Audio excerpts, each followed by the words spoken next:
සලාම් අලයිකුම් எல்லாரும் வணக்கம் තෙරුවන් සරණයි යාළුවනේ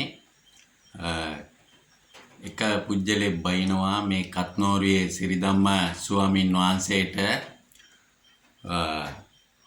අචින්ති තම්පි භවති චින්ති තම්පි විනස්සති කියන කෑල්ල අල්ලාගෙන ආමුතුරුන්ගේ අම්මට කියන්න තිබ්බා මේක ඌ තනිකර බොරු කියන්නේ පිස්සෙක් මේ මානසික රෝගියෙක් අරගලේ කාලේ ගෝල් ප්ලේස් එකේ කුඩු ගංජා අයිස් ගහලා හිටියේ අපි දන්නවා මේ තනිකරම මේ පිස්සෙක් මූ මෝඩියෙක් බණ විකෘති කරනවා මේ වගේ මෝඩියෝ කියනව අහන්න හොඳ නැහැ තනිකරම මේ ඔක්කොම කියනව බොරු බුදුබණ නෙමෙයි කියන්නේ මේවයි කියලා බයිනවා එතකොට මේ බයින පුජ්‍යලයා තමයි ඔය මගේ තම්මේල් එකේ දාලා තියෙන යාගේ පින්තූරේ වීඩියෝ එක දාන්න විදියක් නෑ මේ කොපිරයිට් වදින හින්දා.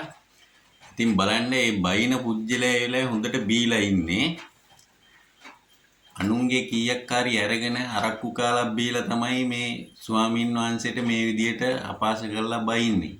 ඉතින් ඒ වගේ පෞකාර මිනිස්සු මේ මිනිස්සු ඇත්තටම කොච්චර මෝඩ මිනිස්සුද කියලා හිතාගන්න. අපි වෙන ආගමක වුණත් මොන ආගමේ වුණත් අපි බුදුදහමට ගරු කරනවා. මොකද හොඳ සියලු ආගම් වලට අපි ගරු කරන්න ඕනේ. එතකොට මේ වගේ මිනිස්සු බයින්නේ කාගේ හරි අර ඒ ආමුදුරත් ස්වාමීන් වහන්සේ එක්ක තරහකාරයෝ ඉන්නවනේ. ඒ කට්ටියගේ කීයක් හරි අර අරක්කු ටිකක් බොන්න කීයක් හරි අරගෙන තමයි මේ බයින්නේ. ඉතින් මේ මිනිස්සුන්ට අරක්කු බිබී එතකොට ඒ ස්වාමීන් වහන්සේ කොච්චර හොඳ දේවල්ද කියලා දෙන්නේ කුඩු අයිස් ගංජා විකුණන කට්ටිය විකුණන්න එපා පොඩි ළමයින්ට පුරුදු කරන්න එපා පුරුදු වෙන්න එපා හොඳට ජීවත් වෙන්න කියලා ඒ ආදර්ශමත් ධර්ම දේශනා තමයි ස්වාමීන් වහන්සේ තියන්නේ. ඉතින් අපි හරි ආශාවෙන් මේ ධර්ම දේශනා අහනවා. ඉස්ලාම් තමිල් සිංහල සියලු දෙනාම කැමති. ඒකට තමයි මේ වගේ අර කොට්ටාසියක් ඉන්නවා ඒ සිංහල බෞද්ධ කෙනෙක්ද කියන්න දන්නේ නැහැ හරියට. අර විදියට බයිනවා. මේ පරයක් මේ එතකොට සියලු හිතන්න බැරි දේවල් වෙන්නේ වෙන දේවල් හිතා ගන්න බෑ. එහෙම වෙනවා නම් මොකටද මේ අපි මේවහන්නේ? මූ දන්න දෙද්දක් නැහැ. මූ ඉගෙනගෙනත් නැහැ මෝඩයා. මේ ඒක තමයි මේ වගේ ඒවා කියන්නේ. එහෙම එකක් කියලා නැහැ. හරි එහෙම එකක් කියලා නැත්නම් ඒක වැරදුනා නම් ඒකට එහෙම බයින්න ඕනේ නැහනේ. මේ ඕනම ආගමකට අපි ගරු කරන්න ඕනේනේ. ඒකට කියන්න විදිහක් තියෙනවනේ. ඒක කියන්නේ ඒ නායක ස්වාමීන් වහන්සේලා ඉන්නවා. මේ වගේ බේබද්දෙක් මේ කියනවද එතකොට මේ රටේ ඉන්න මේ ජනතාව අහන්න ඕනේ.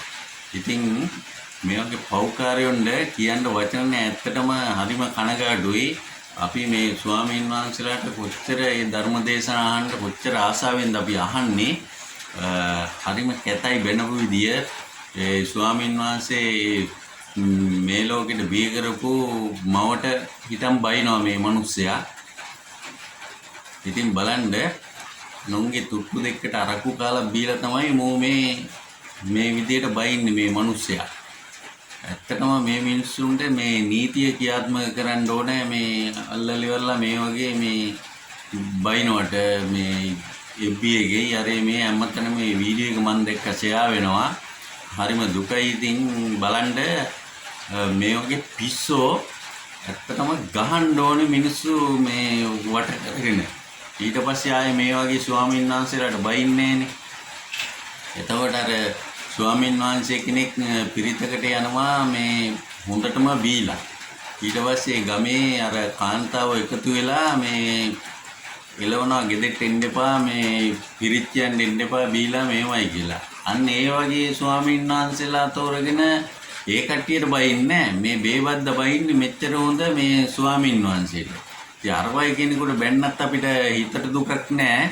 මොකද එයා වරදක් කරලා ගෙදරකට ආපුවාම පිරිත් කියන්න ඒ වගේ උත්සවයකට ඉතින් මෙච්චර හොඳ ධර්ම දේශනා තියෙන මේ රටට ආදර්ශමත් විදියට ජීවත් වෙන ස්වාමීන් වහන්සේලාට ඇත්තටම බයින්න එපා කවදාවත්.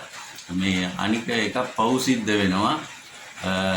බලන්න කොච්චර පිරිසක් ආදරය කරනවද මේ ස්වාමීන් වහන්සේගේ ධර්ම දේශනා අහන්න කැමතිද කියලා. සාමාන්‍ය මේ දිස්ත්‍රික් එක බණකට එනවා කිව්වොත් ලක්ෂ ගාණක් එනවා. මේ ඇත්තටම මේ පන්සලකුණත් ඉඩමදි ලොකු ග්‍රවුන්ඩ් එකක් වගේ තියන්නේ. මොකද සෙනග ඒ තරම් එනවා. එතකොට මේ වගේ එක පිස්සෙක් තමයි මේ ලක්ෂ ගාණකට බයින්නේ. ඒ බයින්නේ අර මං පෞගිය කාලේ කිව්වා අනුන්ගේ තුට්ටු දෙකක් අරගන්න මිනිස්සු තමයි බයින්නේ අර මේ සල්ලි වලට. පෞකාරියෝ. ඉතින් එහෙම බයින්න එපා. අපි මොන ආගමකට උනත් ගරු කරන්න ඕනේ. අපි ශ්‍රී ලාංකිකයෝ හැටියට ජීවත් වෙන්න ඕනේ. සීල ආගම් ඒ අදාන අය ඒ විදිහට අදානවා නම් කවදාවත් කිසිම ආගමකට අගෞරව කරලා බනින්නේ නැහැ. මම නම් කවදාවත් කිසිම ආගමකට බයින්නේ නැහැ. ඉස්ලාම්, තමිල්, සිංහල ඔක්කොම මගේ යාළුවෝ ඉන්නේ. ඒක නිසා සියලු ආගම් වලට අපි ගරු කරනවා. ඒ වගේම තමයි මේ ආගම් අදානවා නම් හරි භක්තියකින් අදානවා නම් තව ආගමක් හොඳයි කියනකොට ඒ පුජ්‍යලයට බයින්නේ නැහැ. ඉතින් මේ හරිම කනගාටුයි මෙහෙම කියන එකට. මොකද අපි මේ ළඟපාතේ ගොයේ බණට එනවා කිව්වත් ඒ ස්වාමීන් වහන්සේ ඇත්තටම මම යනවා. හරිම ආසාවෙන් යන්නේ. පොඩි ළමයි ඔක්කොම අපි ගිහිල්ලා ධර්ම දේශනා ඉවරනකන් ඉඳලා තමයි එන්නේ. ඉතින් හරිම කනගාටුයි එහෙම කතා කරන එක ඒ ස්වාමීන් වහන්සේ ගැන. මේ එහෙනම් යාළුවනේ බොහොම ස්තුතියි. මට ඒ වචන ටික තමයි කියන්න ඕමලා තිබ්බේ. මේ වගේ බේබද්දෝ කියන ඒවා කවදාවත් අහන්න එපා.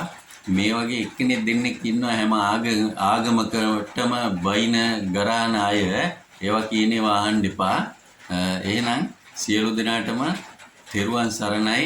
අවසාන මොහොතේ මම කියනවා මේ channel එක subscribe කරලා පොඩි සහයෝගයක් දෙන්න. බොහොම ස්තුතියි.